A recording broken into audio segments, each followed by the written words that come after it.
Hola, ¿qué tal, queridos radio escuchas, gente curiosa y pepenadores del internet? Bienvenidos sean ustedes a su programa favorito de arte contemporáneo, La Mano Negra, donde domingo a domingo estaremos revisando temas que tienen que ver con el arte contemporáneo, haciendo críticas, respondiendo preguntas, haciendo preguntas, teniendo invitados y muchas cosas más. Te invito a que si no has visto los otros programas, vayas, sintonices los videos en orden de que estés un poco más en contexto sobre lo que nosotros platicamos aquí domingo a domingo. Es para mí un gusto saludarte, espero que hayas tenido una excelente semana y que estés descansando rico en este domingo. Un agradecimiento especial al licenciado Enrique Sánchez, director de la radio UPG, a la radio difusora UPG y por supuesto a todo su equipo, a la Universidad Pedro de Gante y a su rector Fernando Garza. Comencemos con el tema de esta semana, que me parece va a ser muy interesante. Recordarán ustedes que estos últimos días hemos estado platicando sobre cómo vender arte, cómo comprar arte, qué es lo que se necesita, qué carreras son afines.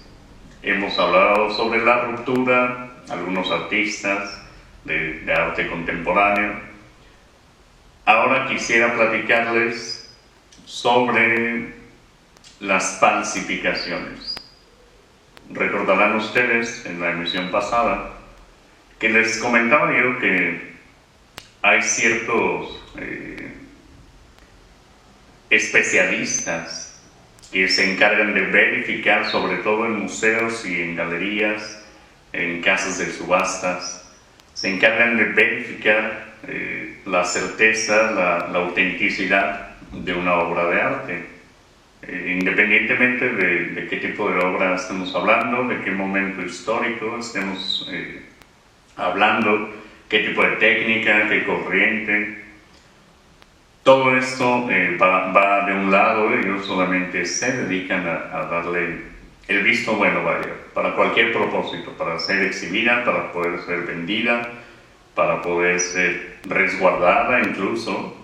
Hay piezas que ameritan un trato especial, estar bajo ciertas temperaturas, que bajo ninguna circunstancia pueden ser expuestas, tanto al sol, a la gente, al aire y muchas cosas más. Pero antes de esto, imagínense que no había forma, no había una etiqueta de experto para que alguien pudiera dar esa veracidad de la pieza. Estamos hablando antes del siglo XIX. Es en el siglo XIX, en Alemania, cuando se comienza a estudiar formalmente lo que vuelve a una pieza veraz, auténtica, qué elementos debe tener, y que se empieza a formalizar el estudio de la historia del arte. Hasta el siglo XIX, tenemos apenas un par de siglos teniendo esta plena conciencia de estudiar y ver qué es lo que le da sentido, qué es lo que le da utilidad, etcétera, a una pieza de arte. No es que antes no existiera esta preocupación, no es que antes las personas fuesen descuidadas o que no se le tomara importancia a las piezas, sino que no había quizá la tecnología, los procesos o la costumbre de verificar las piezas. También, como recordarán de programas anteriores, es hasta el Renacimiento cuando el nombre del artista comienza a tener relevancia en la producción y en el intercambio de divisas. Es decir, que valía muchísimo más una obra con la firma, con el nombre de Leonardo da Vinci, que con un artesano que pudiera o no tener la misma técnica que Leonardo. Es hasta ese momento que le empezamos a dar importancia, plena importancia, a los nombres de los artistas. Antes de eso hay miles de piezas que nadie sabe quién las pintó. porque no era necesario el artista como en este intercambio de divisas. Solamente la pieza, ser observada, disfrutada, que adornara, que ilustrara algún espacio, que fuese comunicación, vaya, y el nombre no tenía mucha relevancia.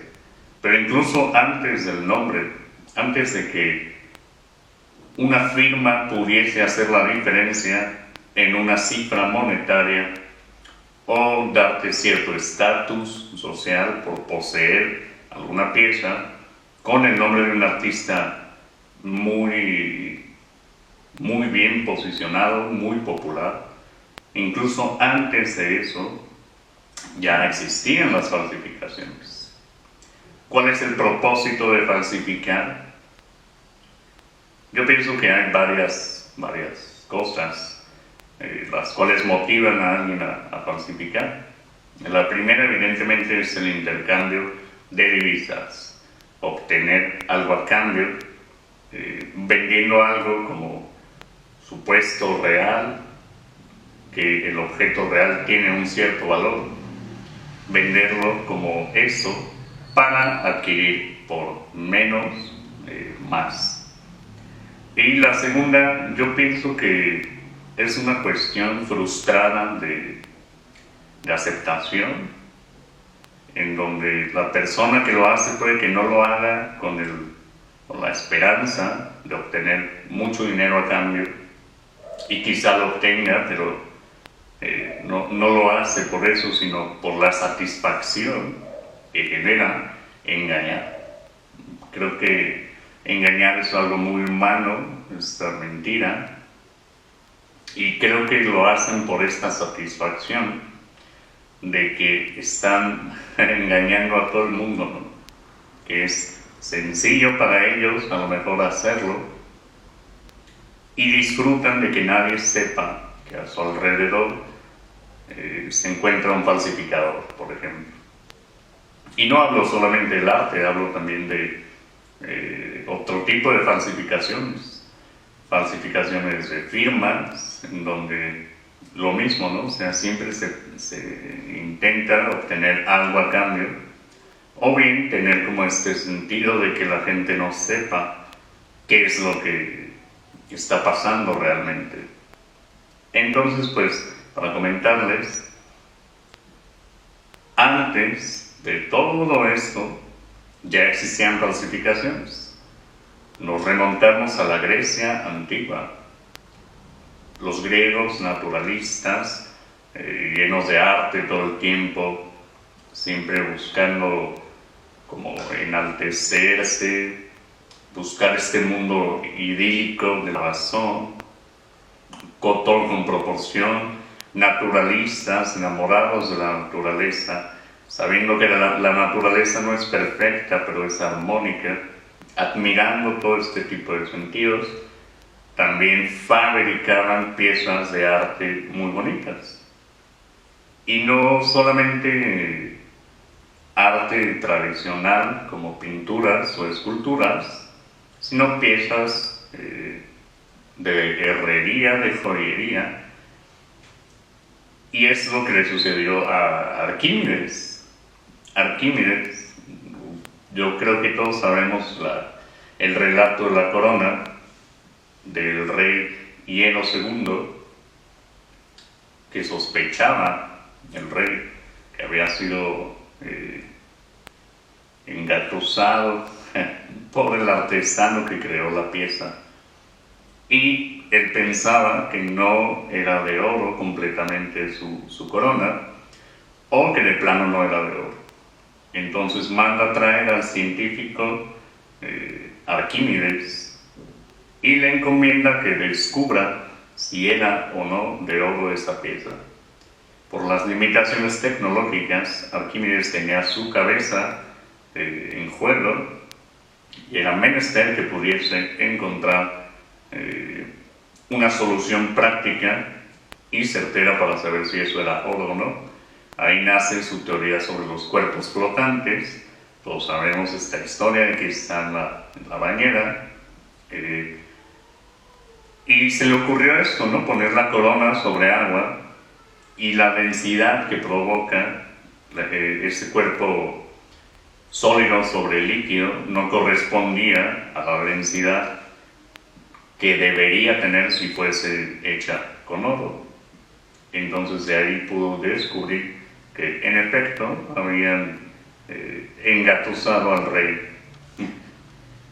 Este tipo de falsificaciones eran muy comunes en ese tiempo, porque muchísima gente no tenía esta certeza, no tenía forma de comprobar, de acercarse a un experto y preguntar si esto era en realidad oro, si esto era en realidad plata, si se trataba de una vasija real, miles de cosas, ¿no?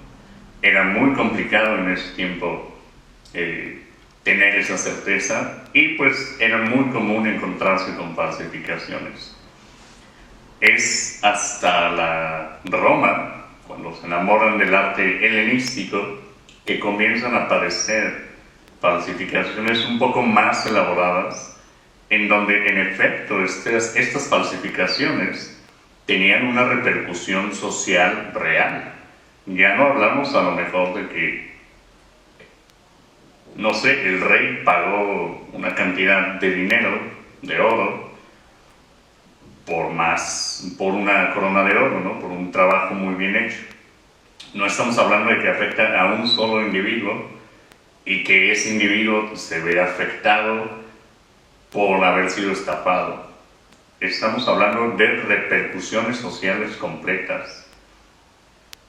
Suena un tanto dramático, pero quizá lo sea.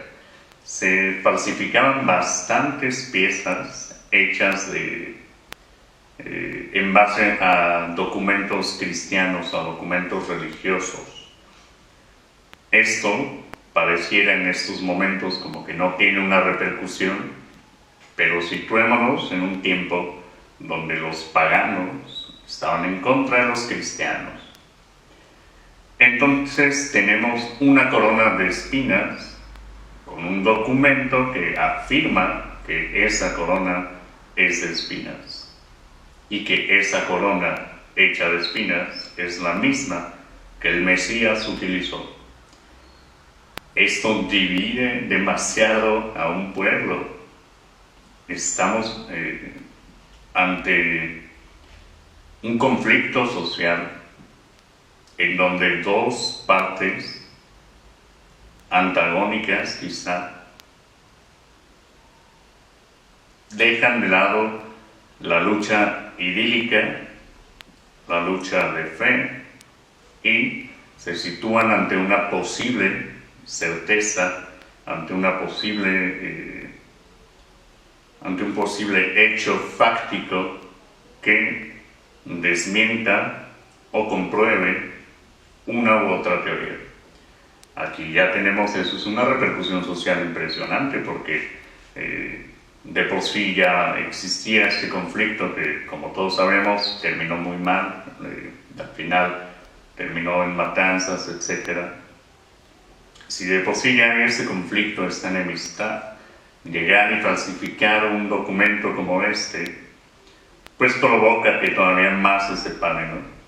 Y es un tema bastante interesante, como en la Roma ya se pretendía conseguir cosas falsificando documentos.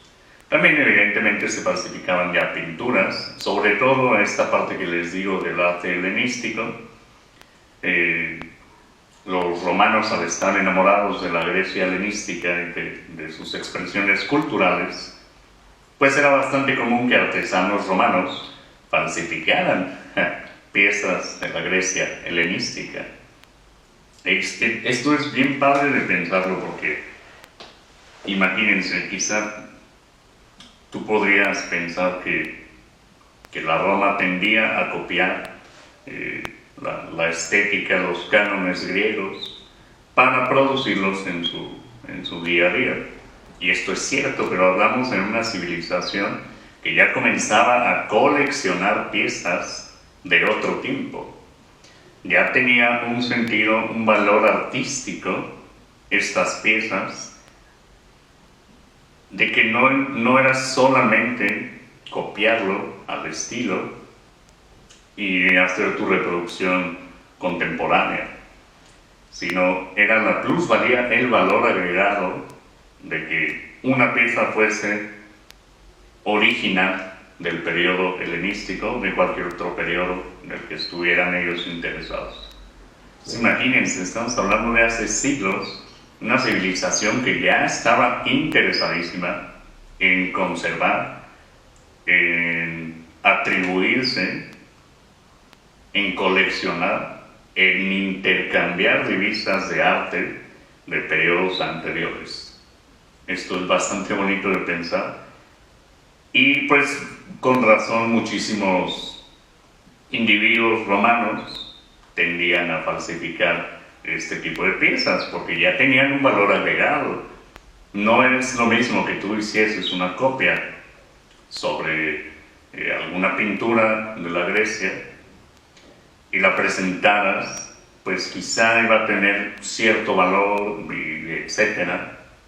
Pero si tú lograbas imitar no solamente los cánones estéticos, los pigmentos, la proporción, el contenido, sino también hacerla ver como si fuese de la Grecia helenística, hacerla ver como si tuviese tanto tiempo y tuvieras en tus manos una adquisición, una reliquia sin precio, una reliquia que sería imposible ponerle un precio, pues la vas a vender a, no sé, 100 veces más quizá.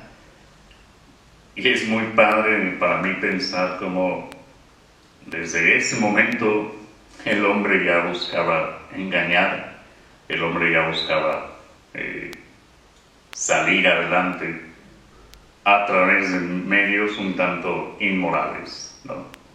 A través de medios un poco ortodoxos. Y como esa civilización de la que hemos aprendido tanto y que hemos estado muy cerca de ellos por todos los inventos que nos han dejado,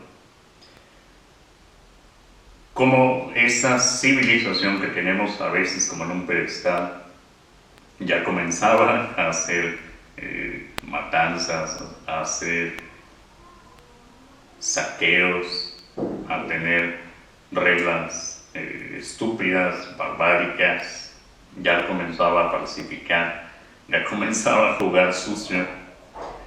Es curioso porque pareciera que estamos viendo nuestra propia civilización, nuestra propia percepción de la vida, nuestra propia percepción de cómo se maneja el mercado, ¿no? Después de ahí, pues nos situamos hacia periodos más adelantes. Como les comentaba, las reliquias y los documentos religiosos, cuando el cristianismo logra tomar una fuerza impresionante, diría yo que es cuando Constantino, de Constantinopla, edifica a los cristianos con los paganos, volviéndolos una sola cosa. Yo creo que ahí es cuando parte con muchísima fuerza el cristianismo hasta lo que es hoy en día. En este congreso, no recuerdo el nombre, me parece que es el Congreso de Nicea, que es donde se juntaron para poder decidir qué evangelios iban a conformar la Biblia. Ahí nos encontramos con más falsificaciones. Después de que se selecciona con sumo cuidado, no entraré en temas religiosos o conspiraciones, aquí respetamos cualquier visión, cualquier perspectiva que tengan de la vida. Estos solo son hechos fácticos que quiero compartirles. Después de seleccionar meticulosamente todos los evangelios, los escritos que iban a estar en la Biblia, hubo unos que quedaron fuera, que se les llama apócrifos, tienen esta parte como misteriosa. Hemos podido encontrar a lo largo de la historia falsificaciones en donde se afirma o se desmiente la divinidad de Cristo, donde se afirma o se desmiente, por ejemplo, una relación que tuvo con María Magdalena, que quizá Pedro no lo negó, y muchas otras cosas, ¿no? Tenemos falsificaciones de épocas antiguas, o sea, no estamos hablando de estos momentos. Quizá ahorita sea más fácil que podamos evitar como este tipo de situaciones, porque tenemos ya análisis forenses, tenemos evidentemente desde el siglo XIX, como les comentaba al principio del programa, el estudio específico para darle veracidad, para darle sentido, para darle validez a las piezas de arte. Tenemos el estudio de la historia, sabemos qué pasó, intuimos qué pasó, estamos bien situados a qué tiempo pertenece cada tipo de estilo, cada tipo de obra, y hay muchísimo más potencial tecnológico con el cual podemos hacer análisis pertinentes para darle esta certeza a las piezas. Quizá por eso nos hayamos encontrado con documentos falsificados, no recientemente, sino en épocas antiguas, sobre este tipo de documentos religiosos, sobre todo reliquias, ¿no? Las reliquias, hay una leyenda que dice que un rey se la pasó buscando estas reliquias, se obsesionó demasiado. Las reliquias me parece que son la hoja con la que Cristo muere, la corona de espinas, las monedas de Judas y un pedazo de la cruz, me parece. Se obsesionó tanto y era tan complicado porque si bien no tenían quizá la tecnología necesaria como para saber si ese pedazo de madera pertenecía realmente a 300 años antes, o si el sudario en el que fue envuelto Cristo, que se le podían vender, era realmente la tela, tenía realmente el tiempo que decía tener, si debía estar en tal o cual condición. Era más difícil, pero también los reyes o las personas adineradas que se obsesionaban con alguna especie de reliquia, con alguna especie de obra, tenían ciertos métodos para verificar este tipo de piezas.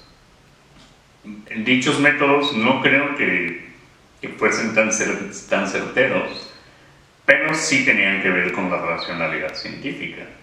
Está totalmente comprobado que había procesos en los que, como les comento, si bien no había análisis tan completos, tecnológicos, que permitieran al hombre de ese tiempo a saber con certeza de qué tiempo era, con qué estaba hecho, etc., sí había procesos de racionalidad científica en la que podías determinar, quizá por la humedad, por el color, por la vida plena, no un número exacto de qué día fue creado o cuánto tiempo tiene existiendo, pero sí saber si era una pieza reciente o si se trataba de algo que en efecto había pasado siglos escondido o siglos estando perdido, por así decirlo.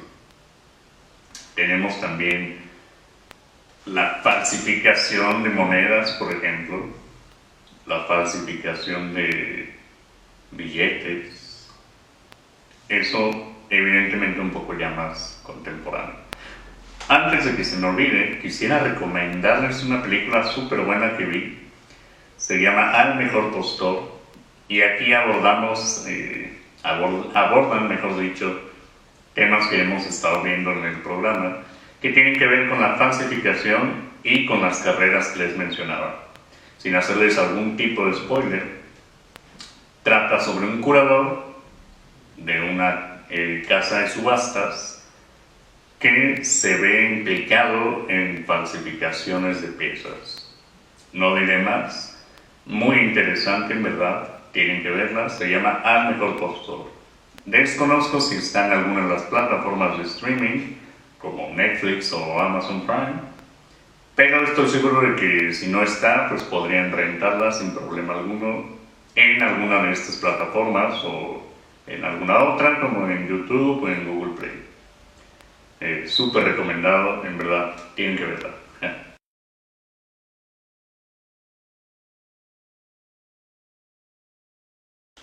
Pues bien, continuamos.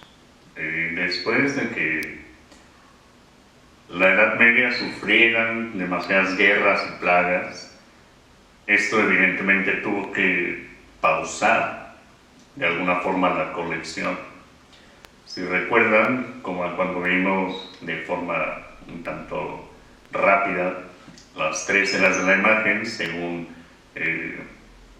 José Luis Brea, hablaba él sobre la primera, que es esta imagen materia, donde el hombre, la sociedad, la humanidad, mejor dicho, tiene esta necesidad de preservar, de conservar, de coleccionar.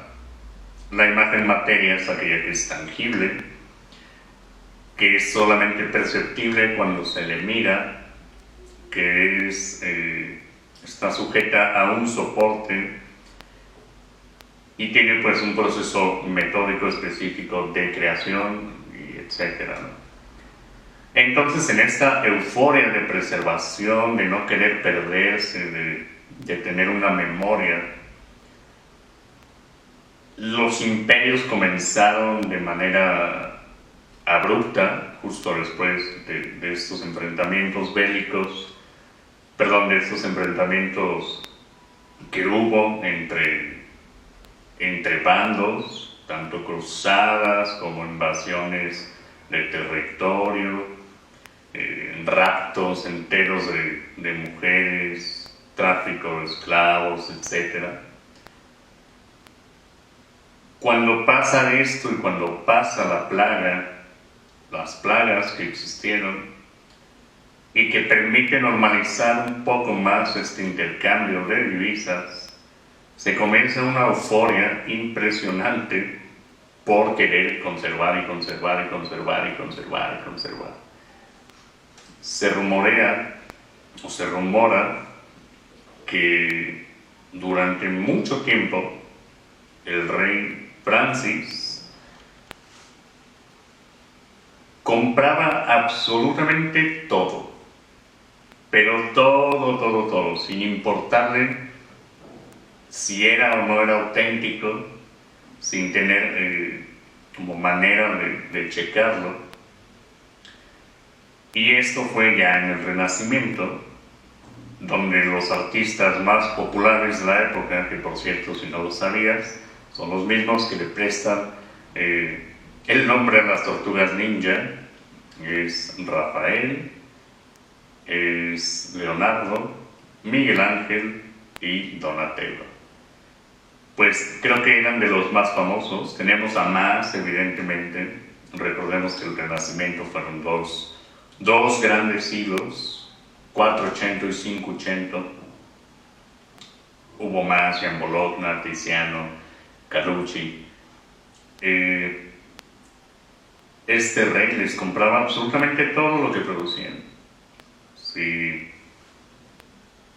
Si alguien con ese poder adquisitivo hacía compras tan compulsivas, no es descabellado encontrarnos en Europa con todas las familias reales, muchísimas piezas, quizá no de alta relevancia en la carrera artística del artista, vaya la redundancia. Quizá no se trataba de una Mona Lisa, no se trataba de una Sixtina, de un David, de una escuela de Atenas, pero por el simple hecho aquí entra lo que les comentaba al principio, de que ya tenía un nombre, de que ya el nombre del artista tenía un valor agregado. Había personalidades que después de haber pasado muchísimo tiempo sin comprar, sin esta preservación, incluso habiendo perdido obras, ya sea por destrucción, por robo, por lo que sea, pues regresa esta euforia con muchísima más fuerza de comprar, y es cuando se empiezan a coleccionar a un nivel impresionantemente absurdo piezas de todo tipo. Ya no solo era la encomendación para que trajeran o para que se crearan estas piezas, como retratos o como la Capilla Sixtina tal cual, con que se ilustrara, si no era tal cual, si lo firmó Leonardo, lo quiero, si lo firmó Miguel Ángel, lo quiero, o si es de Miguel Ángel, lo quiero. Tenemos un incidente bastante gracioso, se llama Sebastián Bourdon, el tipo. Vivió en el siglo XVII, y aquí fue cuando se le empezó a poner un poco más de atención a los elementos, ya no solo a cómo se pintaba, cómo se esculpía, o si alguien afirmaba que esa pieza era de Miguel Ángel, de Tiziano, de Rafaelo, de Jan Bologna. Se le empezó a poner particular atención a las pinceladas, a la preparación del lienzo, a la firma, si es que existía firma, la caligrafía, los ojos, las veladuras, el pigmento incluso que se utilizaba. Sin embargo, este personaje, Sebastián Bourdon,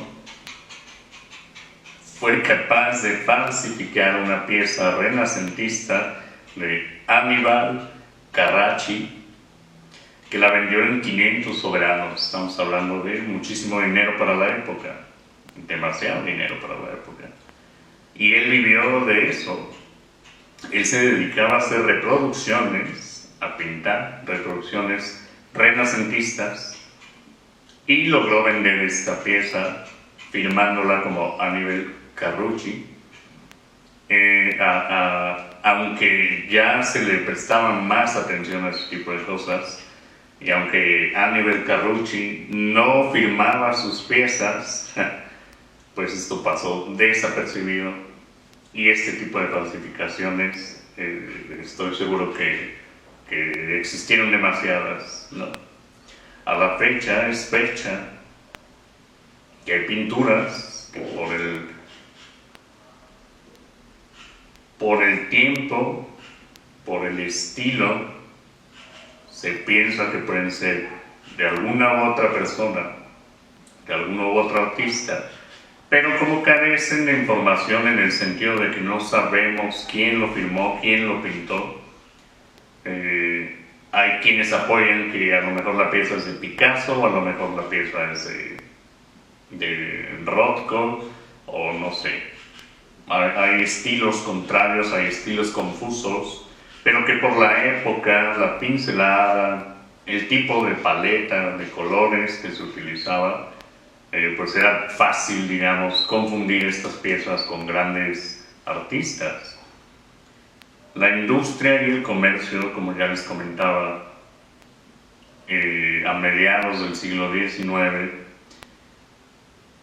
permiten que se le preste más atención y que haya ya un proceso lógico, estructurado, una materia plena, para verificar las piezas, no solo las nuevas que se crean, sino las de colección, en las que encontramos un cierto refugio a la memoria, como lo son pues todas las piezas del mundo antiguo, ¿no? Del rococó, del barroco, del renacimiento, del medievo, arte bizantino, etc.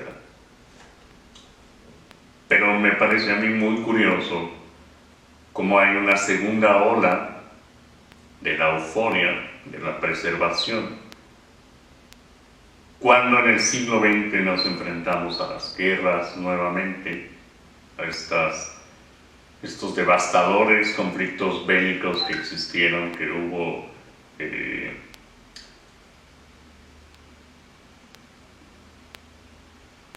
en cada rincón del planeta.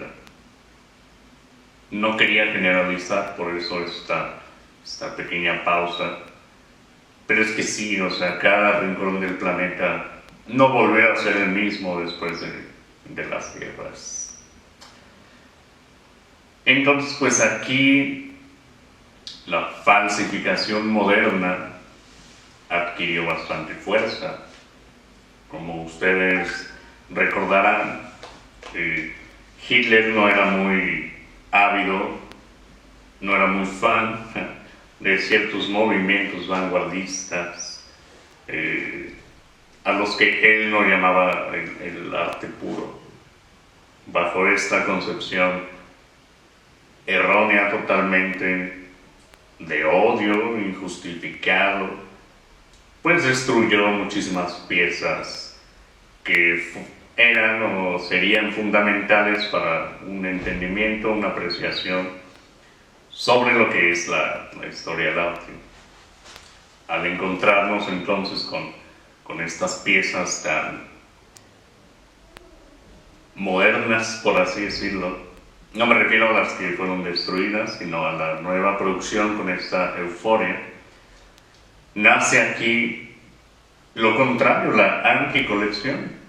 Como ustedes recordarán, las vanguardias hacia finales es lo que comenzaron a proponer, la anticolección. Sin embargo, esta perspectiva artística, es decir, desde la parte de la lógica de producción, que fomenta la no colección, la no recolección, la no perseverancia, tuvo un impacto contrario en aquellos que tenían esta euforia.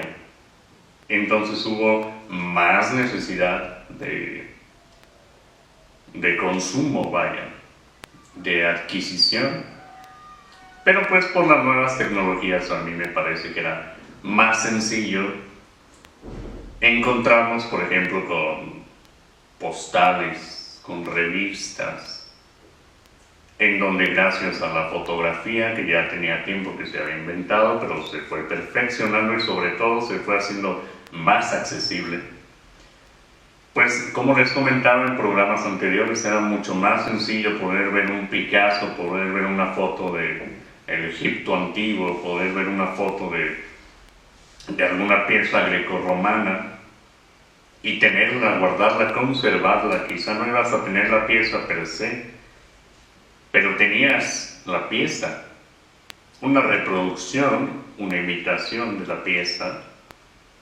pero la pieza finalmente. Entonces aquí siento que la falsificación moderna tendía más hacia nuevas teorías sobre ¿es en verdad importante, relevante el nombre del artista? Fíjense cómo un par de siglos bastan para que reconsideremos todo lo que antes se tenía como ley primaria en la producción y adquisición de piezas de arte, que era el nombre, la relevancia del nombre. Aquí comenzamos a cuestionarnos, ¿es realmente relevante quién lo hizo? ¿Soy yo importante? ¿Este egocentrismo es importante? ¿Se busca que se entienda? ¿Se busca que no se entienda? Todo este proceso de reflexión crítica hizo que las falsificaciones tendieran a ser sobre otros periodos y no tanto sobre el periodo moderno per se. Quizá a lo mejor con artistas súper populares, de gran fama, de gran poder adquisitivo. Quizá en ese sentido sí existían falsificadores dispuestos a explorar piezas, a lo mejor se me ocurren los dos más famosos, los tres más famosos, Dalí, Picasso y Andy Warhol. Quizá ahí sí existía esta necesidad, esta tendencia a falsificar. Pero les digo, pierde un poco el sentido, no porque el arte ya no sea una divisa. Acuérdense que el arte es y siempre va a ser una divisa de cambio. No porque el arte haya perdido popularidad o sentido, sino porque tal vez había menos personas dispuestas a pagar una gran suma de dinero por una pieza, y se fue haciendo muchísimo más elitista en ese sentido la adquisición, no la observación de piezas, porque recordemos que antes un plebeyo era imposible que viera en algún momento alguna pieza de arte. No la observación, el proceso de mirar, ese sí se globalizó, la estética se globaliza.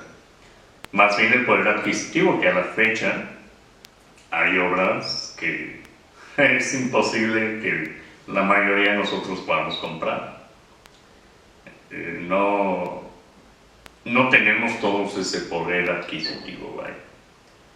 Entonces como que la gente estaba menos dispuesta, o había cada vez menos personas dispuestas a coleccionar piezas originales.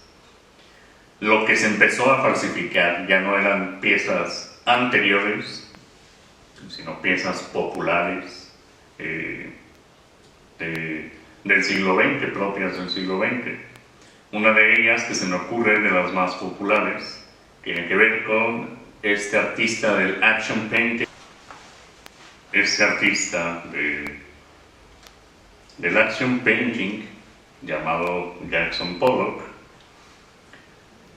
Enfrentó distintos problemas, no él per se, sino sus obras, porque había quien adquiría piezas argumentando que en efecto eran de Jackson Pollock, y muchísimos expertos argumentaban lo contrario. Entonces hubo compradores interesados en piezas populares de la época que se toparon con falsificaciones. De hecho, hay un documental sobre esta pieza en particular de Jackson Pollock. No recuerdo el nombre, pero igual les estaré poniendo una imagen por aquí para que vayan y lo vean. En Netflix también hay varias películas interesantes que estaré dejando por aquí, por si quieres saber un poco más cuál es el proceso. Se le podría considerar artista a aquel que hace falsificaciones. Yo pienso que hay mucha gente que diría que no, que el arte va más allá de la técnica. Y sí, yo también concuerdo con eso. El arte no solamente es técnica, no va ligado propiamente a una elaboración metodológica de producción. Sin embargo, creo que hay algo metafísico en la falsificación. Hay un proceso interesantísimo sobre cómo se desarrolla el arte. Es decir, hay piezas en las que podemos sentir, observar, en las que podemos canalizar ciertas energías, ciertas experiencias estéticas, como mencionábamos el programa anterior. Y no importa o no es del todo necesario tener en consideración quién hizo esa pieza. Recordaremos que está esta parte irracional de disfrutar sobre piezas de arte. Entonces, al no encontrar como sentido en ese preciso momento sobre quién lo hizo, para mí es muy interesante que un falsificador logre transmitir eso. No está copiando solamente la forma de pintar, la forma de dibujar, de esculpir. No está copiando copiando nada más la paleta y el contenido y la forma y la misma pincelada exacta que hay en la original, está copiando sentimiento. Hay piezas falsificadas que en efecto no te transmiten eso. Y también hay piezas de artistas reales que no transmiten absolutamente nada. Entonces yo consideraría que sí se le puede llamar artista a este personaje que se encarga de copiar, falsificar, si así lo quieren ver, piezas, y que de eso vive quizá, o que quizá solo es una satisfacción propia el estar engañando a la gente. Para mí sí son artistas. ¿Cómo copias un sentimiento que de por sí es abstracto, es metafísico y escapa del entendimiento? Hay una pintura de Goya con un pequeño perrito sobre un abismo gigante. No es una técnica impecable, no es una técnica realista, perfecta, pero logra transmitir muchísimo. Igual estará apareciendo por aquí. Entonces, ¿cómo un artista logra imitar a otro artista, pero no solo en color, en composición, en materia de imitar sus movimientos, pinceladas, profundidad, sino cómo logras imitar ese sentimiento? ¿Lo harán de forma consciente? ¿Será que esta superposición de elementos, la distribución y composición, son los que generan esta experiencia estética? Y no importa cuántas veces la repitas, pasará lo mismo. Se fragmenta. Hay cosas bien interesantes sobre las falsificaciones. Y creo que al final el arte no busca la verdad de nada, o busca la verdad de todo. Es complicado el arte contemporáneo, creo que es una crítica, es un intento por insertarnos en acciones sociales, culturales, y quizá el contenido de la pieza importa más que la veracidad de quién lo hizo o no. Para mí, el mundo de las falsificaciones siempre va a ser muy interesante. No porque yo de alguna forma lo esté aprobando o esté motivando a la gente a que siga los pasos y trate de falsificar. Tampoco me parece malo, como les digo. Simplemente es un tema muy interesante para mí.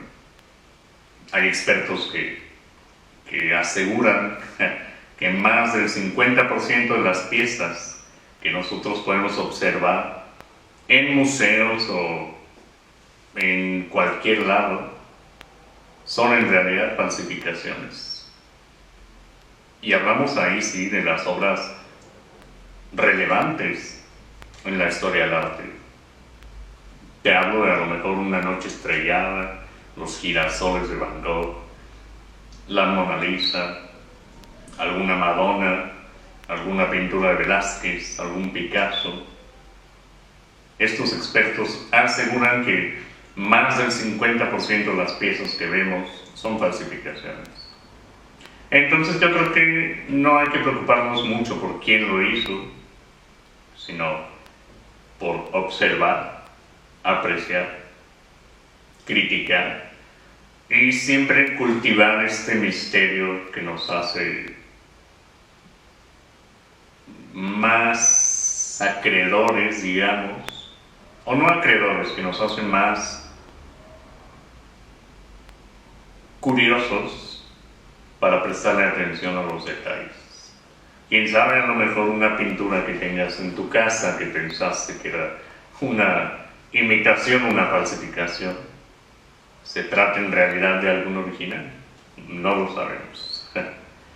Espero que te haya servido, que te hayas divertido, que hayas aprendido algo Déjame en los comentarios qué te pareció, qué temas te gustaría que abordara.